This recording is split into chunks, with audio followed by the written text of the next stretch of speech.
অন্তত পক্ষে সাহচর্য দেয়া, যে অঞ্চলে এসে সবার সাথে কথা বলা, সাধারণ মানুষের সাথে থাকা। আমরাও তো এই কৃষক পরিবারের সন্তান। তো সেই আমি আজকে এতটুকু গর্ববোধ করে বলি যে মহেশপুরের ছেলে আমি, আমার আদালতে এক সময়ের প্রধানমন্ত্রী, হয়তো ভবিষ্যতে হতে পারেন, তিনি আমার কোর্টে 1 ঘন্টা হাত জোর করে দাঁড়িয়েছিলেন। এইটাও নিশ্চয়ই একটা গর্বের ব্যাপার। উনি প্রধানমন্ত্রী ছিলেন 2 বার। তো এইটা ছাত্রছাত্রী যারা আছে, এখনকার যেই গড্ডালিকা প্রবাহ, নকলের যে যুগ আবার চালু হয়েছে, এবং কিছু কিছু কথা সরকারি চাকরি করি বলে বলতে পারি না। জাতীয়ভাবে যদি এই গোল্ডেন এ প্লাসের বন্যা বইয়ে দেওয়া হয়, শিক্ষকদেরকে বলা হয় নাম্বার বাড়াই দিতে, এটা সত্যিকার অর্থে লজ্জা। আমি বলতে বাধ্য হই, আমার বাড়িতে শিক্ষক 7 থেকে 8 জন। ওনারা যখন খাতা কাটেন আমি দেখি যে আমাদের সময়ের 2nd ডিভিশন পাওয়ার কথা না, সে পেয়ে যাচ্ছে A+। আজকে দুঃখের কথা, ঢাকা ইউনিভার্সিটি ইংরেজি পরীক্ষায় হাজার হাজার গোল্ডেন প্লাসের মধ্যে ইংরেজি অ্যাডমিশন টেস্টে 3 জন টিকেছে, 3 জন অনলি। তো আজকে আমাদের এই করুণ দশা। আজকে এখানে সৌভাগ্যক্রমে খোসবাস উচ্চ বিদ্যালয়ের এবং কলেজের সভাপতি, মাননীয় অধ্যক্ষ, এছাড়া শিক্ষক মন্ডলী আছেন।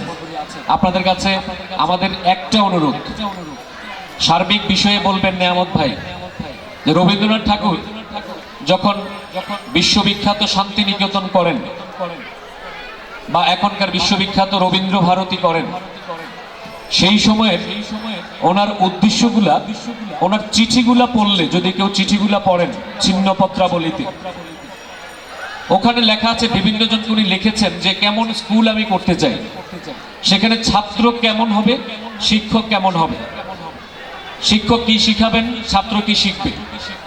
তো সেগুলি পড়ি, আর আমি কল্পনার রাজ্যে আমিও যাই যে কখনো যদি সুযোগ হয় আমিও সেই রকম একটা স্কুল করব, এবং আমি সেই স্কুলের শিক্ষকই হব এক সময়, যখন চাকরিটাকে ছেড়ে দেব। তো আমার স্কুলের প্রতি একটা দরদ আছে, আপনারা আমাদের জন্য দোয়া করবেন। নাজমুল বলেছে আমরা কোনো পরামর্শ দেওয়ার জন্য, অ্যাকচুয়ালি রাজনীতি, ব্যবসা, চাকরি 3টা ডিফারেন্ট জিনিস।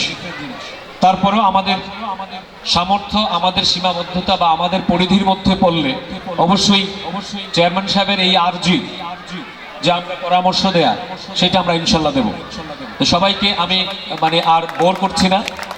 আমাদের প্রধান বক্তা আমার শ্রদ্ধাভাজন, আমিও ওনাকে আদর্শ মানি, ওনার বক্তব্য আমরা শুনি। সবাই দোয়া করবেন এবং খোসবার বার্তার উত্তরোত্তর সমৃদ্ধি কামনা করি। ধন্যবাদ। আসসালামু আলাইকুম।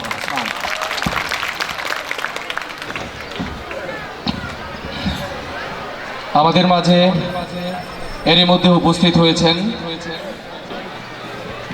বড়রা প্রেস ক্লাবের সভাপতি জনাব আবুল হাশেম, উনি দৈনিক ইনকিলাব পত্রিকার সাংবাদিক। উপস্থিত হয়েছেন মানব জমিন পত্রিকার বড়রা প্রতিনিধি জনাব মোহাম্মদ ইলিয়াস আহমেদ। আপনাদেরকে পরিচিত হওয়ার জন্য বিনীত অনুরোধ করছি। আমাদের মঞ্চের পশ্চিম পাশে ওনারা বসা আছেন। সুধী মণ্ডলী, আমরা অনেকক্ষণ সেই সকাল থেকে ওদের আগ্রহ করছি, বিশেষ করে কেশব রায় চৌধুরী যেমন বললেন, আমি ব্যক্তিগতভাবে যেমন সকাল থেকে অপেক্ষা করছি, কারণ নেয়ামতুল্লাহ স্যারের বক্তব্য শোনার সৌভাগ্য আমারও হয়েছিল। উনি যখন বক্তব্য দিতে থাকে, কখন সময় চলে যায় আমরা কিছুই বলতে পারি না। বক্তব্যের মধ্যে ছন্দ থাকে, কবিতা থাকে, উদাহরণ থাকে, যার পুরাটা বক্তব্যই আমার সম্ভবত, যদি আমার কোনো মোবাইল আমি খুঁজে দেখি, স্যারের বক্তব্য আমার কাছে ভিডিও রেকর্ডিংও আছে, যেটা কুমিল্লা টাউন হলের ভিতরে, টাউন হলের অডিটোরিয়ামে সম্ভবত বড়রা, কুমিল্লাস্থ যে বড়রা কল্যাণ সমিতি আছে, সেই সমিতির কোনো একটা অনুষ্ঠানে স্যার এসেছিলেন। তো স্যার বক্তব্য যখন দেন, মন্ত্রমুগ্ধের মতো আমরা সবাই শুধু শুনতে থাকি। তা আমি এবার আমাদের আজকের অনুষ্ঠানের প্রধান অতিথি, যার জন্য আমরা অপেক্ষা করছি, যিনি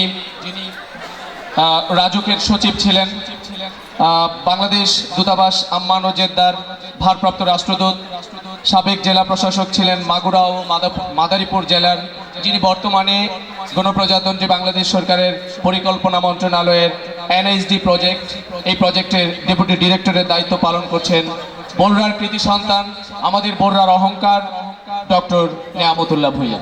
আসুন আমরা সবাই